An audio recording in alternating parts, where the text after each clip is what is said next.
thank you to everyone for coming out to this presentation about inaccessible websites and what inaccessible websites mean.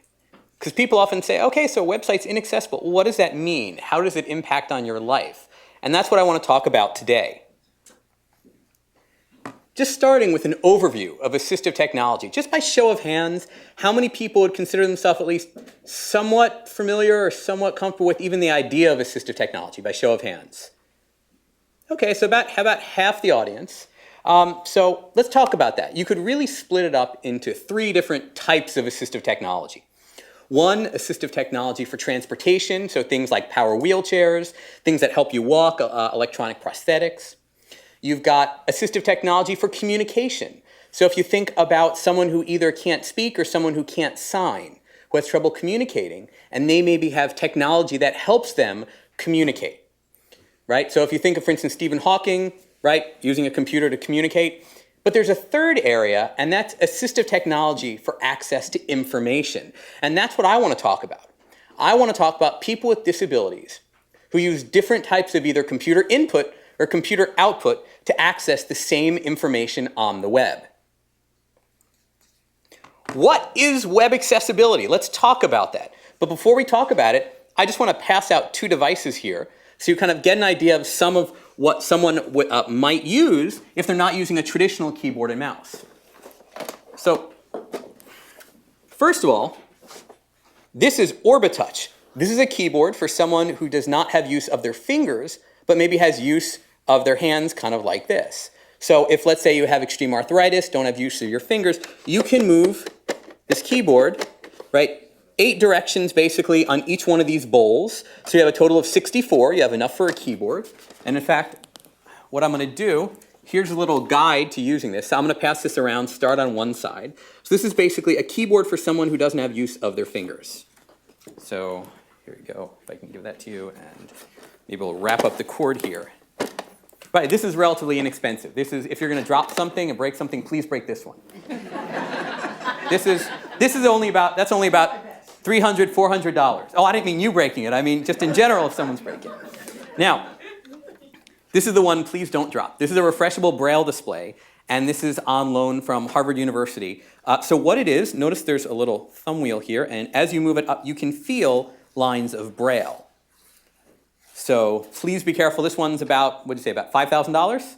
Around five, somewhere, about 5,000. So please be careful with this one. And I should. That's right. I trust you. That's why I give it to you first.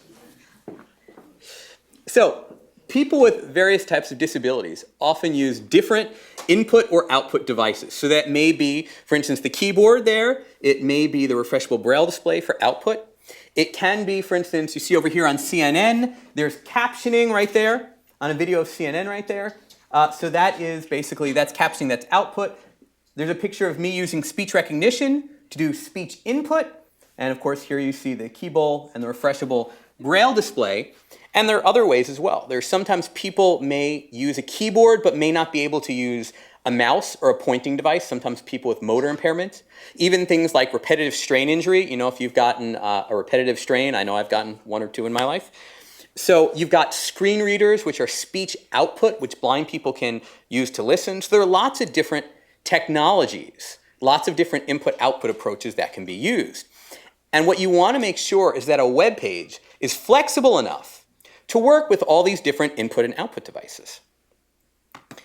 Okay, so accessibility doesn't change the look or feel of a web page. If you don't have a disability, you can't look at a web page and say, aha, that one's accessible or that one is not, right? It's in the back-end coding. It doesn't change the appearance. It's having the right labels. It's having the right markup. Okay, and accessible does not mean text only. So the idea is that it's just following a good coding standard. So for websites right now, there are 2 sets of standards out there. One is from Section 508 of the Rehab Act from the United States. The other, the Web Content Accessibility Guidelines from the World Wide Web Consortium and the Web Accessibility Initiative. And as an example of what type of guideline, what would you do to make it accessible? Well, here's an example from the standards. Provide text alternatives for any non-text content. So if you have a picture, label it. Make sure that you can still have as many pictures as you want. Just label the picture properly. And so to give you an example of how people use assistive technology in accessing websites. I'm going to introduce you to 3 friends of mine and just tell a short story about each one.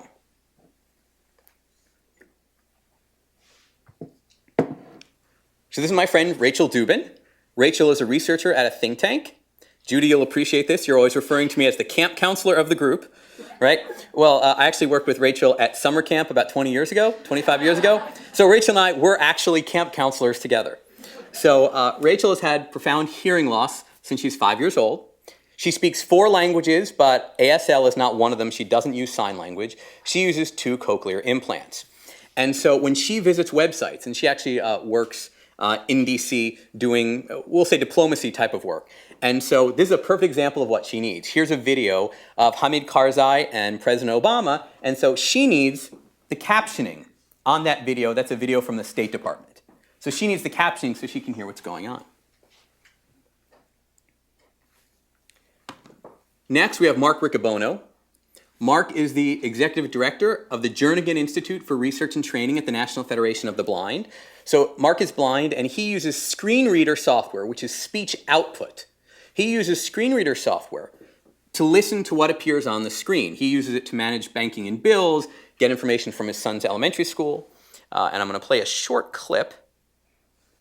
So this is actually a clip of what a portion of the Radcliffe Institute homepage sounds like. See, did it come back up? Yeah, okay, good. So this is just a short clip. This is not the whole page. Page has 14 headings and 157 links. Radcliffe Institute for Advanced Study at Harvard University. Vertical bar home. Same page. Link jump to navigation. Visited link graphic home. List of 3 items. Visited link home. Link make a gift. Link subscribe to news list and heading level 2 search for search. Okay, so that's an example of the speech output he would hear when listening to the Radcliffe Institute homepage. Now let me say, most people who are experienced screen reader users like Mark, Mark's been using screen reader also for about 20 years, most people are not going to listen to the entire page. They'll use a series of navigation techniques. So he'll either browse through headings on the page, he'll do a keyword search, he has a lot of sort of quick techniques. He'll listen to only the links. So that's how he'll navigate a page. And also, by the way, just one quick note, Mark Ricobono is also well known as the blind driver. If you heard about the blind driver challenge, where they had a blind person driving a car around Daytona. So Mark is actually that blind driver. This is not the Google car project. This is not a car. No, but Google's working on cars that drive themselves.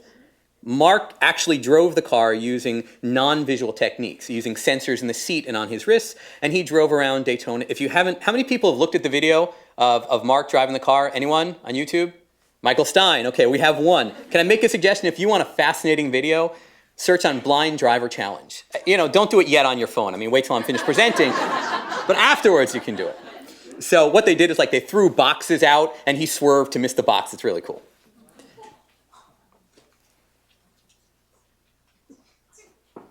Okay, and the third person here, Barbara Schaeffer, who's an artist, and Barbara's actually the mother of one of my summer camp friends. So there you go. There's the camp theme. And so Barbara's an artist. She has rheumatoid arthritis, a broken spine, and a stroke which left her with aphasia.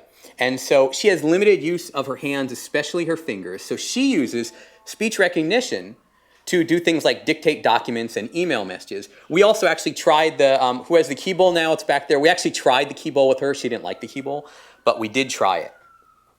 So here are 3 of my friends who use assistive technology. That's how they use it. And you might say, why is it so important that people with disabilities have access to the same content, the same price, at the same time? Well, I'll tell you why. I'll start with a great story.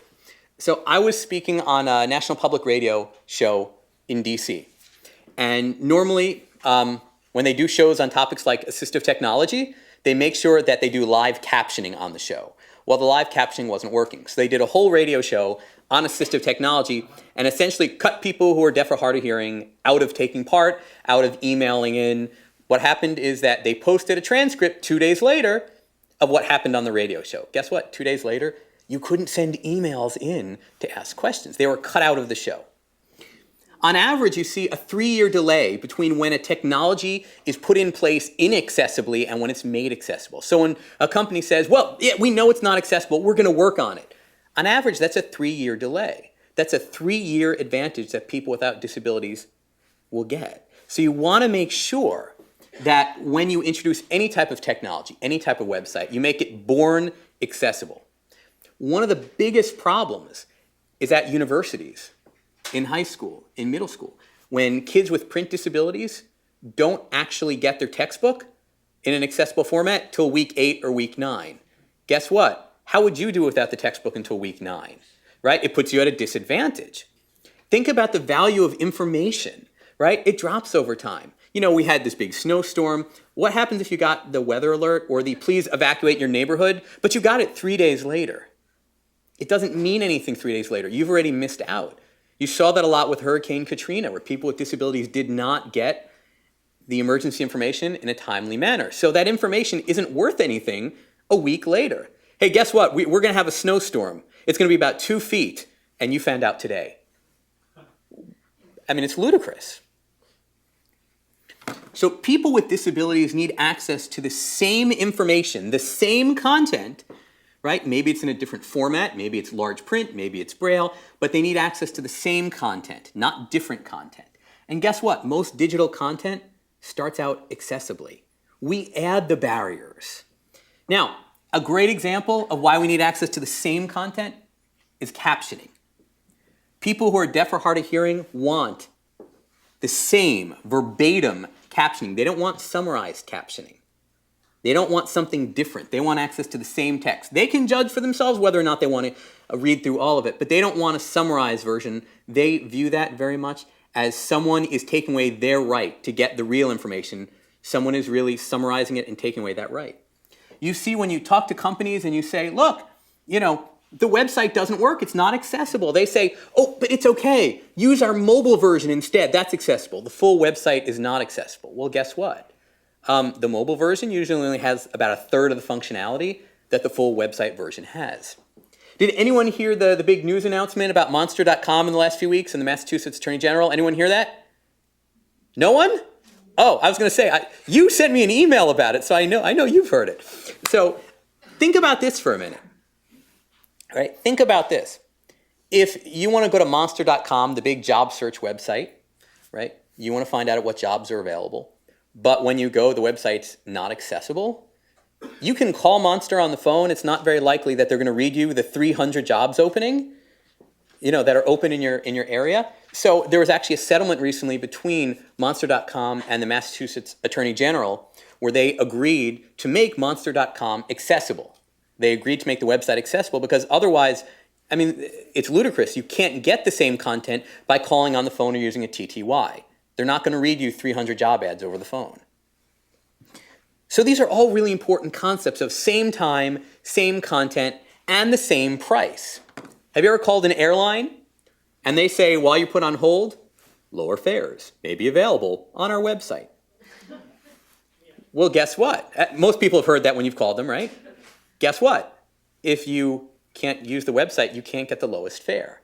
There's a great example of a settlement with Megabus. The Justice Department had a settlement with Megabus. Are you all familiar with Megabus? You know, they're the buses that go in the Northeast. They have the big signs on back, fares low as $1, website only. So guess what? You can't get the $1 fares. And their website wasn't accessible, so if you couldn't use their website, you couldn't get the $1 fares. And that was part of the settlement with the Justice Department. When stores have web-only prices, guess what? If it's a web-only price and the website doesn't work, you can't get that price. When you have to use a call center and get charged an extra fee, there are all these situations where really you wind up, if you don't have access to the website, you generally get charged more.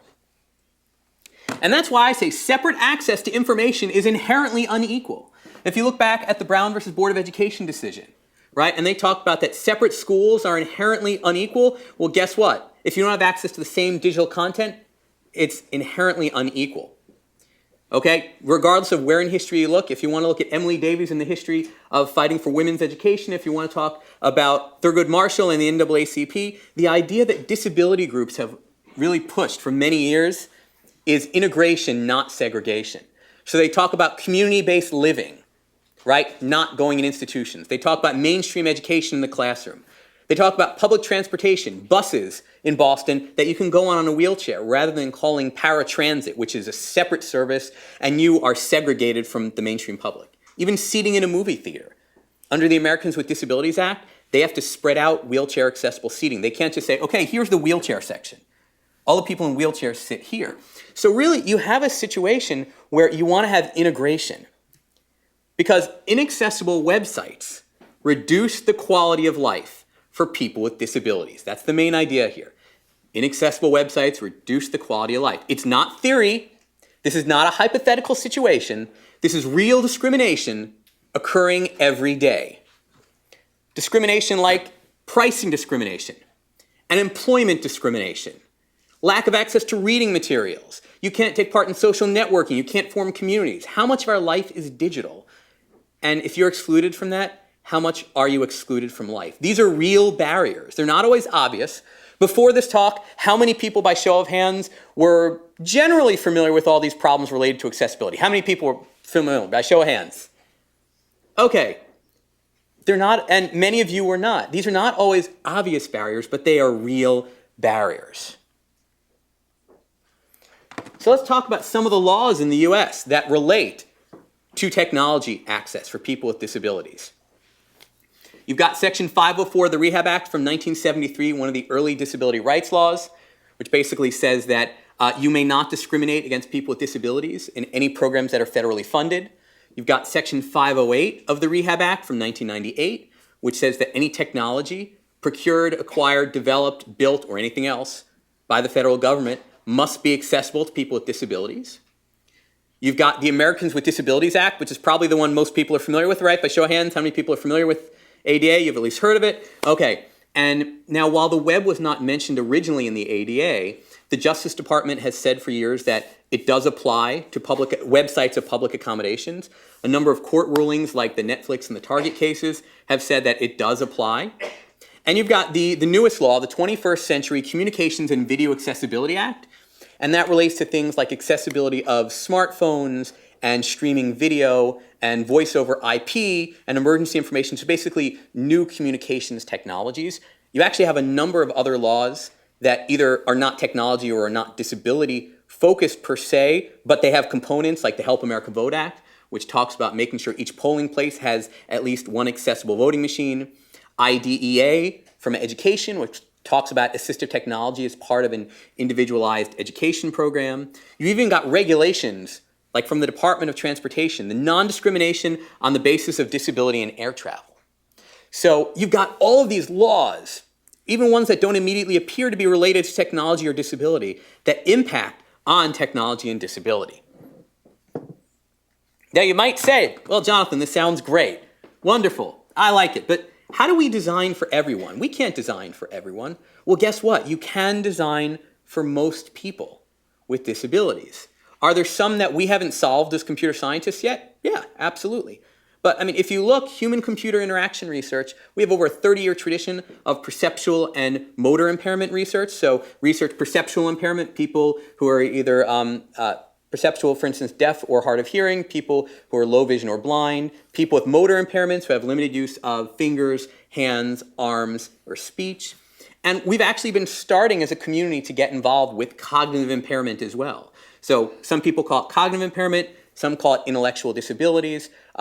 You have a number of research groups that are working on this. So my research group is working on people with Down syndrome and web access. There are a number of groups working on autism. And the technical guidelines now are starting to address some aspects of cognitive impairment. Are we there yet at 100%? No. Does that mean, though, that we can help 2/3 of people out there with improved guidelines? Absolutely. Note also that there are a number of disabilities that are covered under the ADA that have nothing to do with technology, or at least don't impact what we're talking about here with web access. So things like diabetes, anxiety, AIDS, gluten intolerance, these are all things covered as disabilities under the ADA, but none of those change the input or output design. So at least from our point of view as researchers, at this point, we don't need to worry about that as computer scientists, although maybe we'll find over time there are some differences. But the point is that we can help so many people with improved interface design, and there's so little work that's being done to understand how it impacts on people. Not just the technical side, but how does it impact on quality of life? So I'm going to talk with you about 5 projects that I've done with my research team, some projects at Towson, some projects here at Harvard. And I'll talk about these 5 projects that kind of give you a sense of how it impacts on the quality of life and where the problems are. We're going to talk about federal, state, and also emergency alerts at the county level, airline website pricing, and applying for jobs online.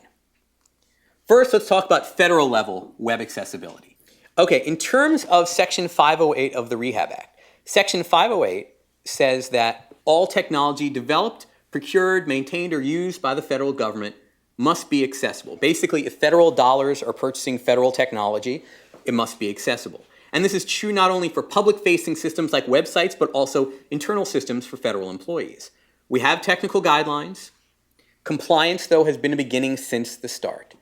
And so it's been a problem. Federal agencies have not complied with the regulation. So in 2010, we actually evaluated 100 federal homepages for Section 508 compliance using a combination of human experts who would examine each page and using assistive technology and examining the code. And also we used 2 different automated software tools. Now, to give you a sense of the problem, with our human inspections, 96 of the 100 federal homepages had accessibility problems. According to the automated software tools we used, 92 of the 100 pages had problems. So basically, this was a problem, but the solutions are easy to solve. Really, I mean, the solutions are very easy to do. I'll give you an example of the type of problem right here. So on the White House homepage, in 2010, there was a picture of Michelle Obama, right? So you should have that marked up properly as, all the alternative text should be Michelle Obama, or picture or image of Michelle Obama. Here's what you heard if you were using a screen reader. 0_image/0_postwoody-mother_SA-04371_1_0. 1, 2, 3, 4. Well, that was clear, right? We often call those junk links, where instead of properly labeling something, what they do is they kind of just put in some junk. That's the name of the file. That's some type of random code, which is meaningless. You hear that and you say, well, what does that mean? I don't know what that means. That doesn't actually identify it for you.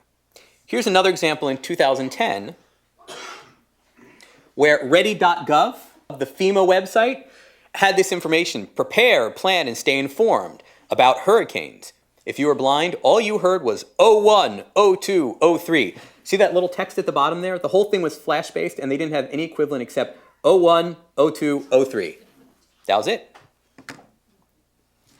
So it's been a problem. And one of the interesting things that I've gotten to do with the Radcliffe Institute is that when I first got here, I got to analyze FOIA requests, Freedom of Information Act requests, that have been sent around federal agencies. So here are some of the 3 choice examples based on all the material I was looking through. From the U.S. Northern Command, in an email on March 8th, 2012, the 508 coordinator there said the following, I quote, "The current site was maintained by me but was not set up by me. It was never 508 compliant." Again, I quote, "Crap! I wonder why they put the statement on the site that says we're 508 compliant."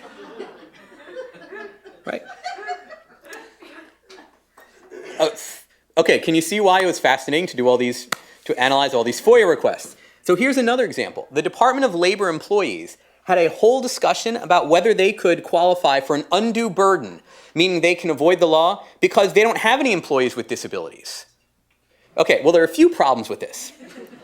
First of all, think about it. If you say we don't have any people with disabilities working for us, and so what we're going to do is buy inaccessible technology, which will mean that we've set up barriers to hiring anyone with a disability in the future. You're basically saying we want an undue burden to make sure we don't hire anyone with a disability in the future. And by the way, did I mention this is the Department of Labor?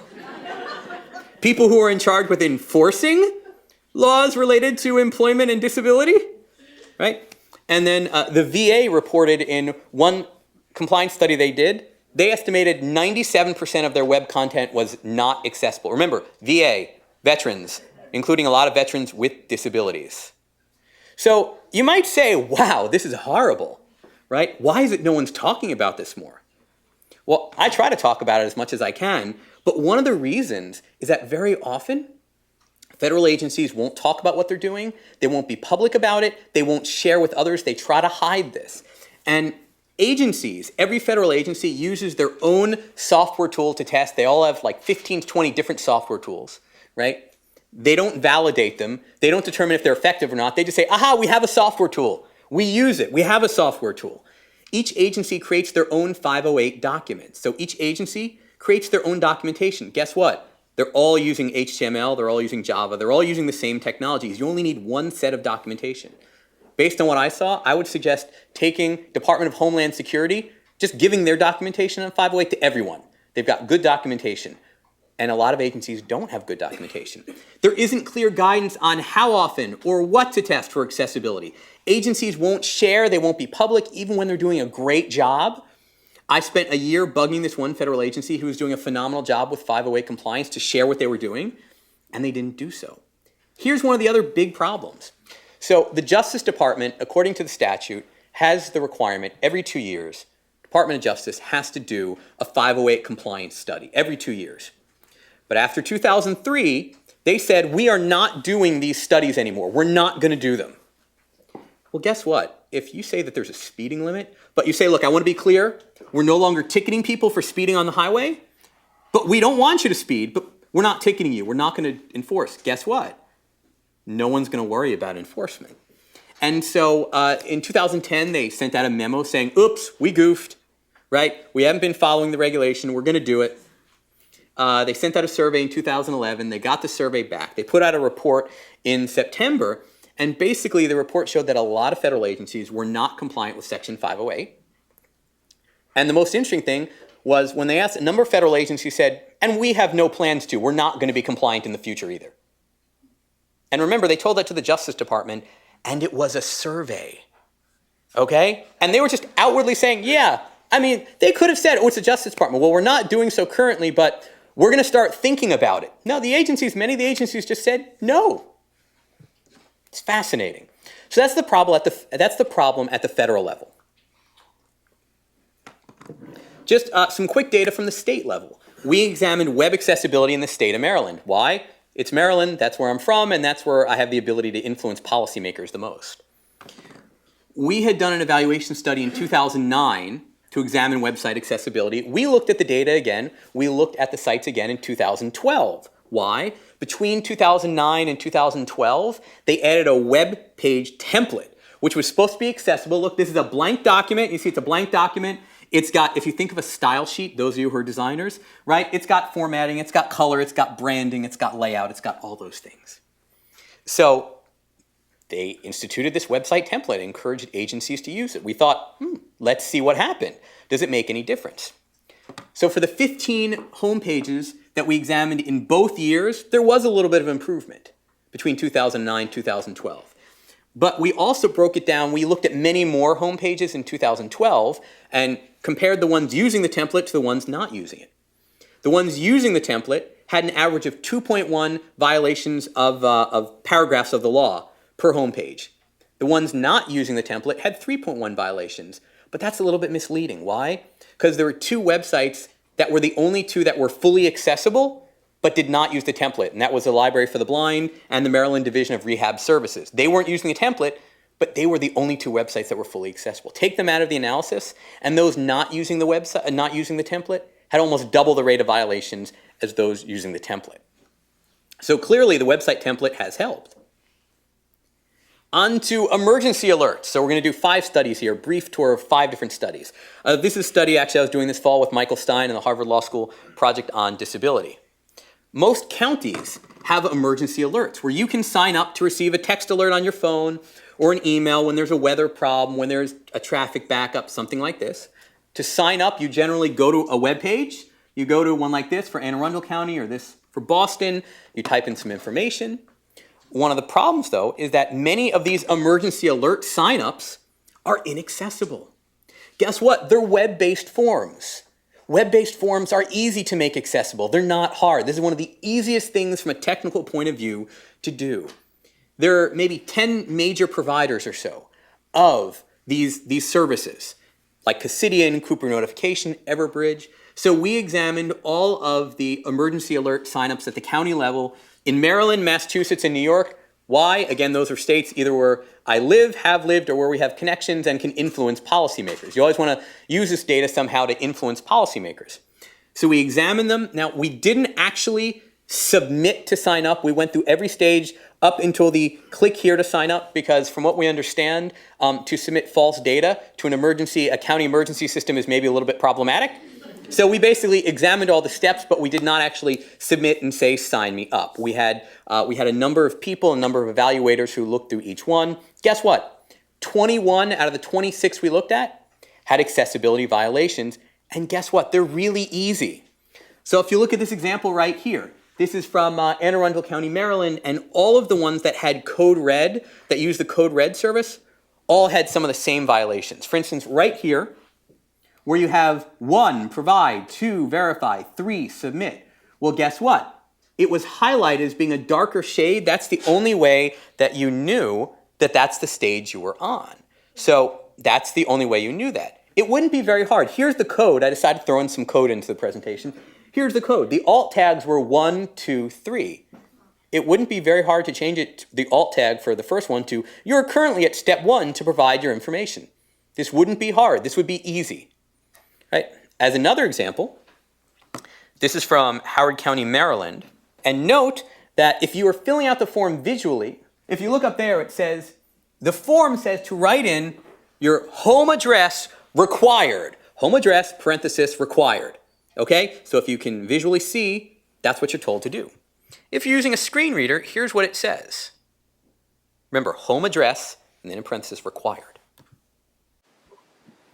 Tab, supplementary text field, edit, type in text. Supplementary text field, edit. So it doesn't tell you that it's looking for the home address, and it also doesn't tell you the home address is required. Guess what? If you're blind, you're probably never going to be able to figure out how to get through that, because it keeps telling you it's a supplementary text field. Okay, it's not required. These are easy things to fix, right? They're very easy, but they're not fixed. Let's talk next about pricing discrimination in airlines. So there's been a Department of Transportation ruling in effect since 2009 saying airlines don't have to make a website accessible. But if the website is not accessible, then what they need to do is make it so you can call or use a TTY and say, hi, I have a disability, your website doesn't work, and I want to book a flight. So you're not supposed to be charged a call center fee. You're supposed to get the lowest fare available on the website at that time. So, of course, I hear that and I think, ooh, we need to test this. So we examined the 10 largest airline websites. We found that 4 of them had major accessibility problems.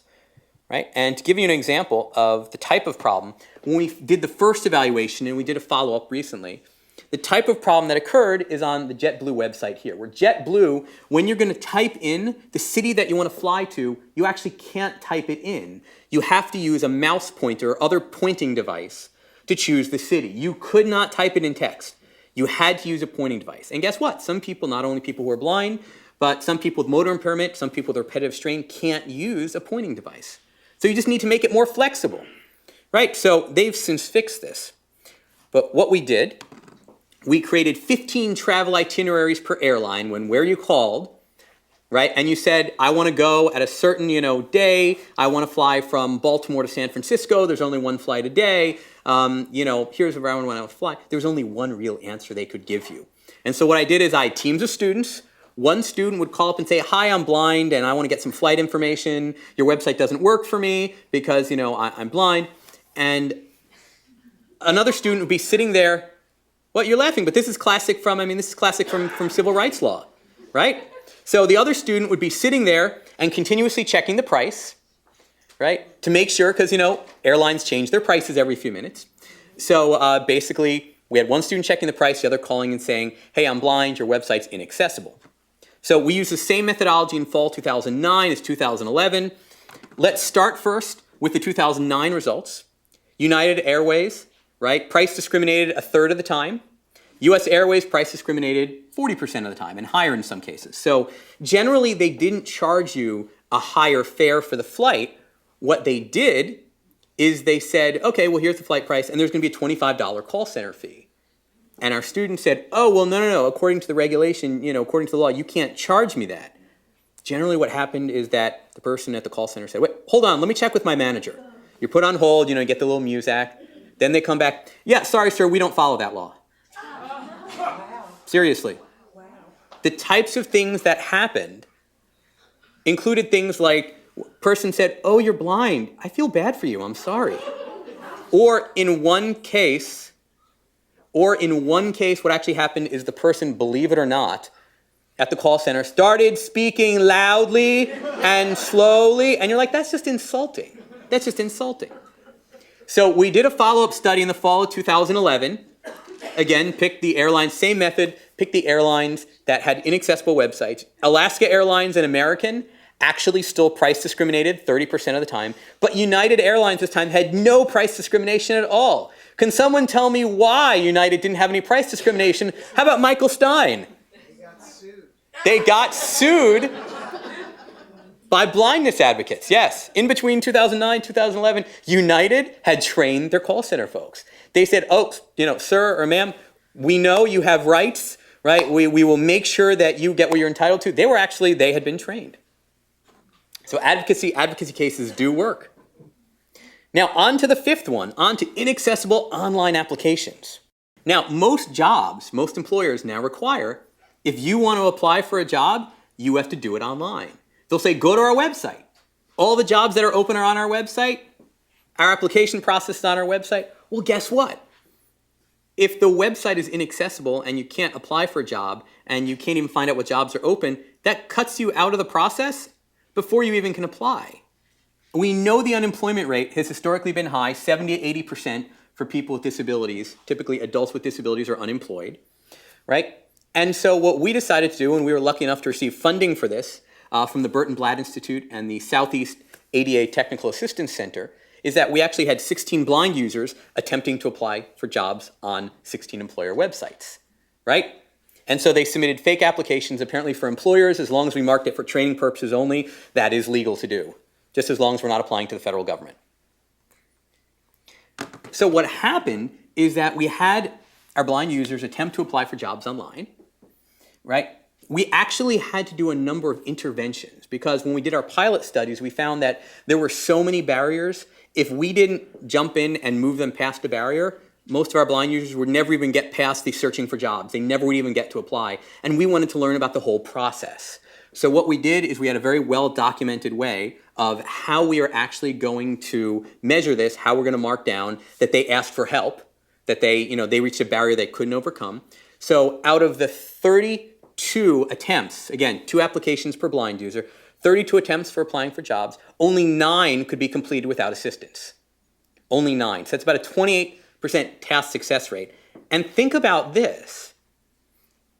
The way the Americans with Disabilities Act works is that when you're applying for a job, you don't have to call up and say, hey, I have a disability. You don't have to identify your disability. They can't ask you about the disability.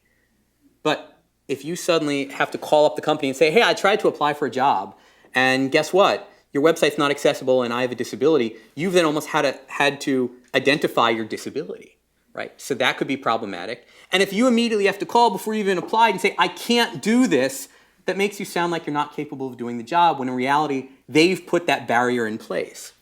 So this is really problematic. And you see, again, some of these are very easy to solve. PNC Bank, right? You couldn't even search for a job. Before you even applied at PNC Bank, you couldn't even search for a job to find out what was available. The whole setup was flash-based. If you could not use a pointing device, you could not click on these things. They had no equivalence. Keep in mind, you can still use Flash. You can still use graphics. You have to put equivalence in place. You have to make your page flexible, and they didn't do that. Here's another example, Smithfield Foods. You had to click on a map, either that you wanted to apply for a job in the US, Europe, or Mexico, and then once you got to the US, you had to click on the state. How easily could that be done with a drop-down menu? Or you could leave the graphics up there and also do a drop-down menu. These are not technically hard things to do, right? So you couldn't even search for jobs, again, to find out what was available. Progress bars were very problematic, okay? So the progress bars, to let you know what steps, very similar to in the emergency alerts, right? What steps do you need to take in the application process? They're done totally visually. They don't have text in any way, shape, or form that lets you know what step you're at. You don't know what steps you're at. You don't know how much more you need to do, right? You need to provide this in a flexible manner. And that's what we're talking about here. We're talking about flexibility. We're talking about making sure a lot of these things, by the way, that will make it accessible will also make your website work better on a smartphone. So we're talking about flexibility. So what are my suggestions for improving web accessibility? What are my suggestions for how we're going to improve this? I split these suggestions into educators, government and policymakers, developers, designers, and researchers. Let's first talk about educators. Now, out of curiosity, how many of you who are at universities have heard about IT accessibility concepts being taught in any of your technology curriculums? CS, IS, IT. Show of hands, anyone heard of that? How many of you? Okay, very few. And actually, it's the people who study accessibility who are raising their hand, right? So it's close by. But so you really need to teach this more. And what else? How many people who are faculty at universities have actually been approached about making sure that what you post for your classes is accessible? How many people have had that happen? Have been approached by that? Okay, 3 or 4. So really what we need to do is find a way to talk more about accessibility in the university curriculum models, in computer science, IS, IT. In many of these curriculum models, it's not even included. Even human-computer interaction isn't included in some of them at a general level. But we want to focus on improving accessibility. We want to focus on improving accessibility by teaching it, by making sure it's part of our curriculum, by training the newest generation of technology folks. And not only that, not only do we have to make sure that we're training the future, we have to make sure that the technology infrastructure on our campuses are accessible now for the students with disabilities who come to campus. And this is a problem that a lot of campuses are really struggling with, right? Everything from online applications to apply, to registration systems, to register for classes, social networking, your course management systems, like Moodle, Sakai, Blackboard. Not only do you have to make sure that the shell system is accessible, the software, but you have to make sure that your content is accessible. How many people take documents, scan them into a PDF, and just post them without doing anything else? How many people do that? Okay, please stop doing that. Right? Think about other ways of making it accessible. Find out if maybe there's already a copy somewhere in a digital library that's marked up. Find out if there's a Word version available. Find out if you can go through OCR, optical character recognition. Try to make your documents more accessible, your course materials more accessible, because universities are struggling with this. And they're now, many of them are at the point where they say, ooh, accessibility, we haven't thought about this. The Justice Department said they're going to start enforcement. Ooh, we need to start putting together a plan, right? So really, that's where a lot of universities are at. They're just starting to think about this, and faculty can help push this along, so you can make a difference here. For government and policymakers, we need to make sure that we push government, we push policymakers to make sure that enforcement activities and compliance studies are done on a regular basis at the federal level, state level, and local level.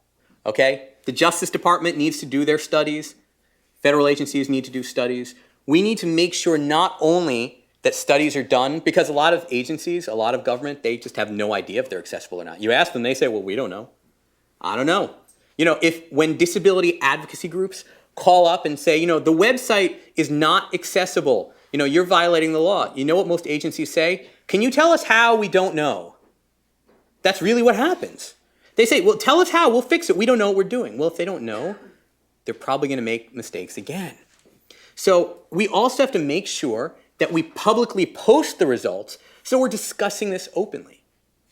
A few weeks ago, the White House came out with a Section 508 Comprehensive Improvement Plan, where they say we're going to improve Section 508. We're actually going to require that agencies do yearly compliance studies, but they don't have to share that with other agencies or share it with the public or report it to anyone. They can keep it secret. So much for transparency. So much for open government.